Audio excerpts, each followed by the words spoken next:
કરી દો મારા નાથ.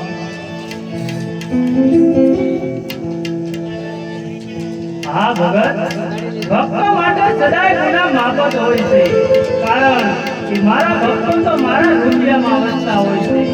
માટે મારા ભક્તોના ગુના હું સદાય ને માટે માફ કરું છું. પરંતુ હે રાજન, મેં તમને ધન આપ્યું, દોલત આપી, માયા આપી, મિલકત આપી, આજ એવી તે કઈ ચીજ વસ્તુની તમને ખોટ પડી કે આવા જંગલ ભટકો છો? આવા સતત સમુદ્ર પાર કરી તમને મોતનો પણ ડર ન લાગ્યો ભગત? એવી તે કઈ ચીજ વસ્તુની ખોટ પડી કે તમારે મારી પાસે આવવું પડ્યું? અરે મારા નાથ, આપ તો અખિલ બ્રહ્માંડના માલિક છો, ત્રિલોકના નાથ છો. સર્વે જાણો છો, છતાં મને શા માટે પૂછો છો મારા નાથ? હા રાજન, મને મારા ભક્તોના મુખે સાંભળવું અતિશય પ્યારું લાગે છે. તો સાંભળો મારા નાથ. તમે મને ધન આપ્યું, દોલત આપી, માયા આપી, મિલકત આપી, પણ પ્રભુ મારા ઘરે એક શેર માટીની ખોટ છે. એક મારું સ્વાર્થ અને એક મારા પરમાર્થ ખાતે આવ્યો છું મારા નાથ. હા ભગત, તો કયું તમારું સ્વાર્થ છે અને કયું પરમાર્થ છે? આજ વિગતસર વિસ્તારી મને વાત કરો. હા મારા નાથ, સ્વાર્થ કહેતા મારા ઘરે શેર માટીની ખોટ છે અને હું વાંચ્યો છું, માટે આ મારું સ્વાર્થ છે. અને હવે મારા પરમાર્થની વાત કરું. હા, બાર ગૌ માથે ભેરવા નામનો રાક્ષસ મનુષ્ય પક્ષી રાવા દેતો નથી. નિયમન લોકો હિન્દુ પાસે કબર પૂજા કરાવે છે અને ગાયોનો વધ થઈ રહ્યો છે પ્રભુ. માટે આનો કાંઈ ઉપાય લાવો. હા રાજન, જેનું નામ છે તેનું મૃત્યુ નિશ્ચિત છે. હા રાજન, બેરકા રાક્ષસથી હવે મને ન મૂંઝાતા, કારણ કે તેનો ટૂંક સમય આવી ગયો છે. તેનો પાપનો ઘડો હવે ભરાઈ ગયો છે. માટે તમે તમારું પરમાર્થ તજી આ સ્વાર્થની વાત કરી. હા ભગત, હું તમને નિરાશ થઈ નહીં જવા દઉં. માટે આજ હું આપને એક પુષ્પ આપું છું, તેને લઈ જાઓ. બહુ સારું.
તેને સૌ સોનાના પારણીએ પધરાવજો.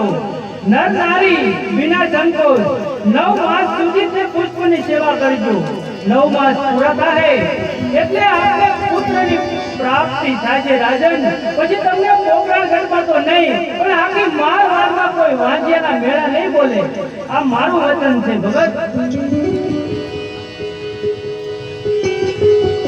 કેમ રાજન, તમારું સ્વાર્થ ભાંગ્યું, તમારા વાંજ્યા મેળા ભાંગ્યા, છતાં શા માટે નિરાશ થઈ અને અવળું કરીને ઉભા છો? અરે મારા નાથ, 100 રૂપિયા વાળા નહીં અને એક પુત્ર વાળા નહીં. અરે મારા નાથ, મારા ભાઈ કે ભેરવા નામના દૈત્યનો રસ વધ કરે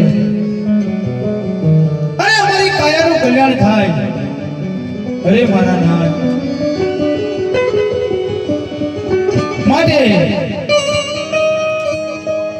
મારે ઉતરો જોવે તો આખા જગતની અંદર પૂંજવા લાયક અને પ્રભુ આપણી જેવા. જો રાજન, તમે મારી માંગણી કરી રહ્યા છો. હા મારા નાથ, હું આપની માંગણી કરી રહ્યો છું. જો આપ મારા ઘરે અવતાર ધારણ કરો ને તો મારા સર્વ દુઃખ દૂર થઈ જાય. હા રાજન, હું આપના ઘરે અવતાર ધારણ તો કરું, પરંતુ તમારે આ મને વચન દેવું પડે તો આવું. અરે મારા નાથ, હજી તો અવતાર ધારણ નથી કર્યો તો પહેલી વચનની વાત ઠીક. મને તમે જે વચન કહો એ મને મંજૂર છે. હા રાજન, જ્યારે સમાધિની વેળા આવે ને ત્યારે મને હસતા મુખે રજા દેવી પડશે. અરે મારા નાથ, હજી તો તમે મારા ઘરે અવતાર નથી લીધો, આ સમાધિની વાત. જો કોઈ પુત્ર સમાધિ લેતો હોય અને કોઈ એવો પિતા નહીં હોય કે જેની આંખમાં આંસુ આવે, હા પ્રભુ એ કઠોર વચન મને મંજૂર છે. હું મારા હૈયે પથ્થર મૂકીને મારી આંખમાં આંસુ નહીં લાવું. હા રાજન, તે પશ્ચાત મારી સમાધિનો પડદો બંધ થાય પાછળથી બ્રહ્મા, વિષ્ણુ કે મહેશ કેમ આવીને આપણે કહે કે રાજન આ સમાધિનો પશ્ચિમ કરાવો, છતાં પણ મારી સમાધિનો પડદો ખોલતા નહીં. નહીતર આપણા નવરાત્રમાં હું અવતાર ધારણ નહીં કરું. રાજન, બહુ સારું મારા નાથ, એ પણ મને મંજૂર છે.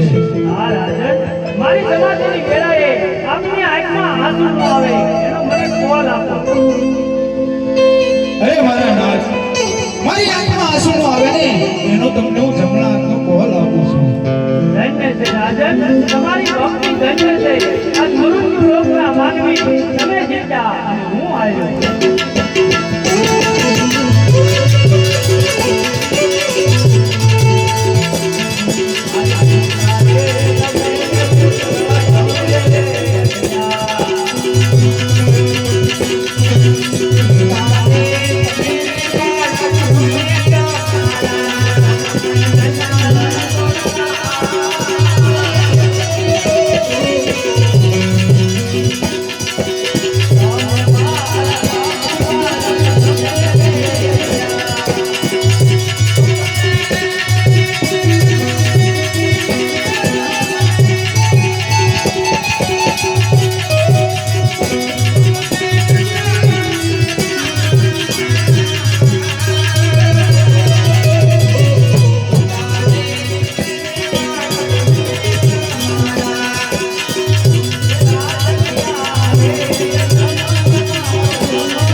આ રાજન, આ બીજું પુષ્પ આપ્યું.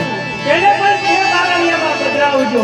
9 માસ સુધી તે પુષ્પની પણ સેવા કરજો. 9 માસ પૂરા થાય એટલે હું આપના ઘેરે અવતાર ધારણ કરીને આવીશ રાજન. બહુ સારું મારા નાથ.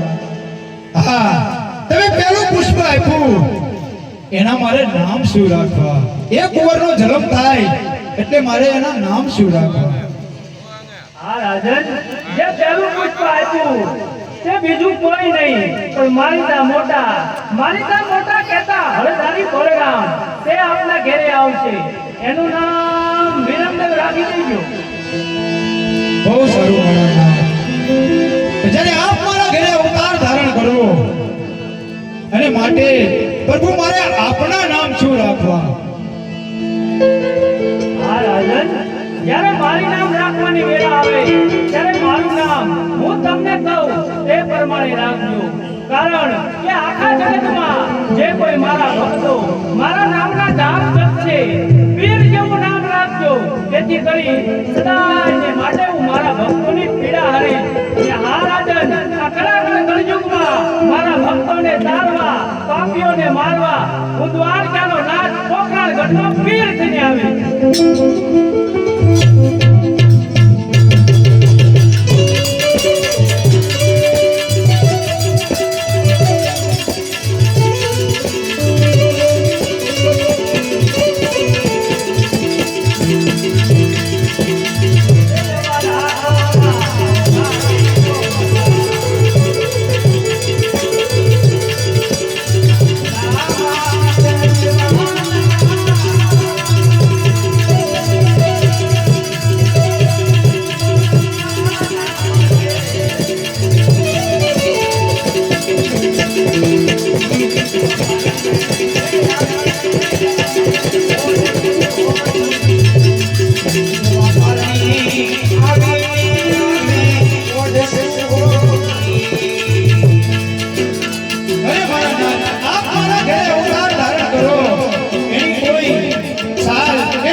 ભેગું ઉતરે ને ત્યારે જાણજો આ જશોદાનો જાયો માતા મેળા તેનો કુંવર થઈને પૂજ્યો છે.